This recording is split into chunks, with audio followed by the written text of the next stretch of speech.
And even our youngsters, the things that they love, if it is football, they don't love your football. Young men are busy on a daily basis watching English football.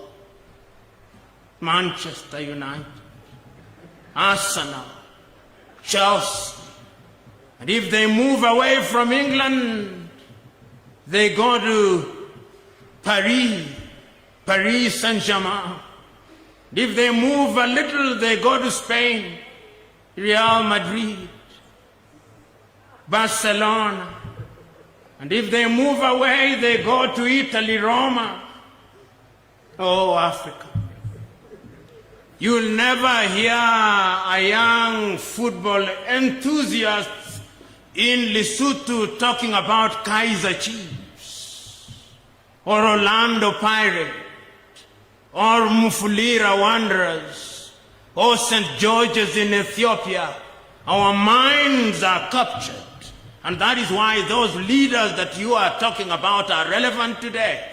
Because until the day that we liberate our minds, we will remain weak. We of the old generation, and I believe it is also true here in Lesotho, when you have gone to school and you are in the middle class, you don't want your children to speak your mother tongue. You want them to speak English. When they speak Sesotho, you warn them. That is not good. We love the things that the colonialists taught us.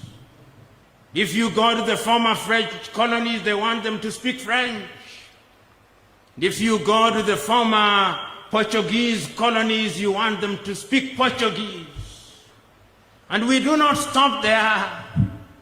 When we go into the restaurants, the food that we order and love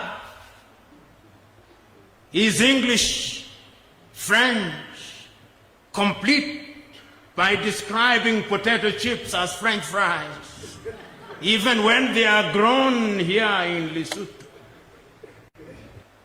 You and me recognize how weak Africa is. Writing in 1963 in a book entitled Africa Must Unite, Kwame Nkrumah says, Africa may be in a position to free herself politically.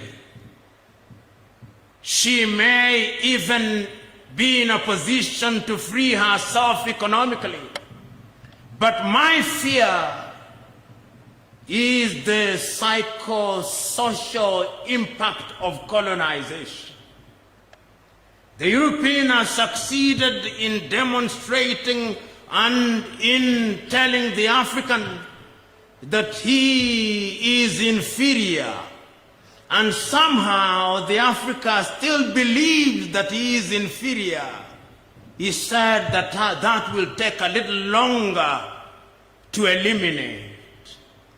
The European has made the African hate what is African and love what is European. And today, when I look at Africa, even in the most mundane of things, it pains me that the Osagyefo was right. Because the battle is the battle of the minds. So what do I see when I look at Africa today, standing on the shoulders of those great leaders of old? When I stand on the shoulders of King Moshe Oshoi I, of the Basotho people, this is what I see.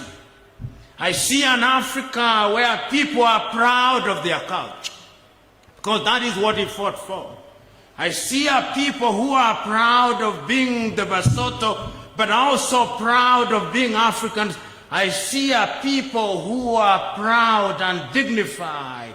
I see a people who recognize that our dignity lies in our diversity, standing on the shoulders of Mosho Eshoe the first. I can see it. When I stand on the shoulders of the Osagie for Kwame Nkrumah, accuse me all you want, call me intellectually lazy, call me a romanticist, call me naive, but when I stand on the shoulders of the Osagie for Nkrumah, this is the Africa that I see. I see an Africa one day where there'll be a single passport for all of us. I see an Africa one day where there'll be a single telephone code for all of us. I see that Africa. I see an Africa one day where there'll only be one ambassador for the entire continent of Africa at the United Nations. I see an Africa one day that will be sitting as a permanent member of the UN General Assembly. I see that Africa. I see an Africa one day where the defense forces of Lesotho will be merged into an African defense force. I see that Africa.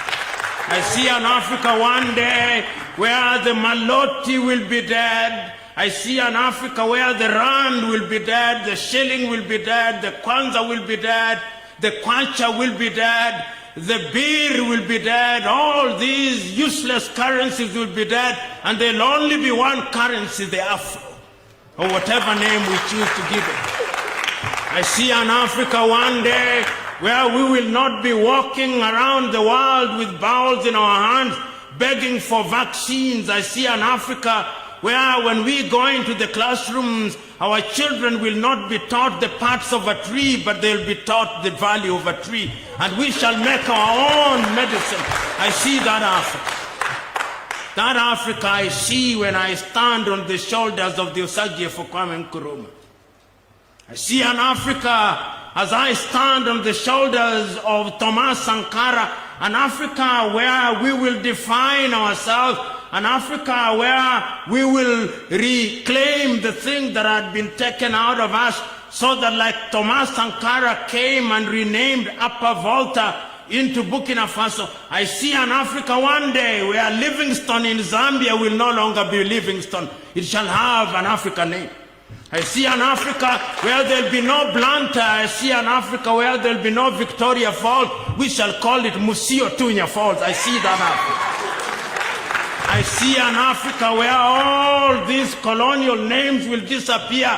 I see an Africa where my children and children's children will no longer bear the name of Patrick, which I have no relation to, but will have an Africa name. I see that Africa.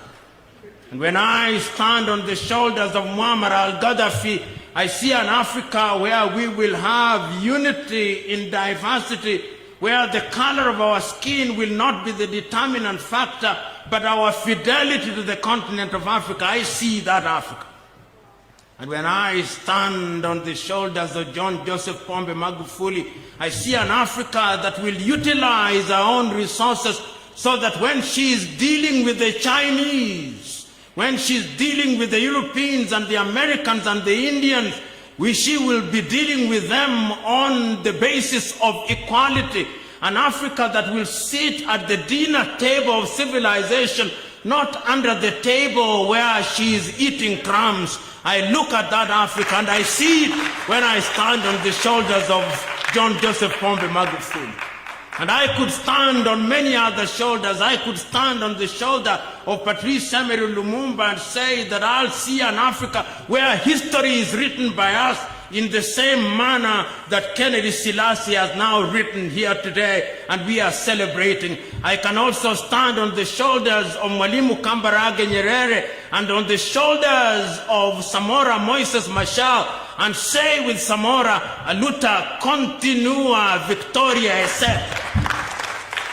Ladies and gentlemen, when I stand on the shoulders of these great men, I see great things. And as my good sister, Madam Bosio said, I have no nightmare, I have big dreams. And I will not allow nightmares to stand in my sight. I only know that those dreams will become realities. But the last time I checked, when you dream, you must wake up. Otherwise, you cannot fulfill those dreams. So the good old general, we will not continue in our slumber. We are dreaming, we are waking up, and Africa shall be great. Those who are doubting us will be disappointed, and it is our duty to disappoint them. If it does not come during our lifetime, it shall come during the lifetime of our children, and if it does not come during the lifetime of our children, it shall do so during the lifetime of our grandchildren, and if it does not come during their lifetime, it shall come regardless. God bless.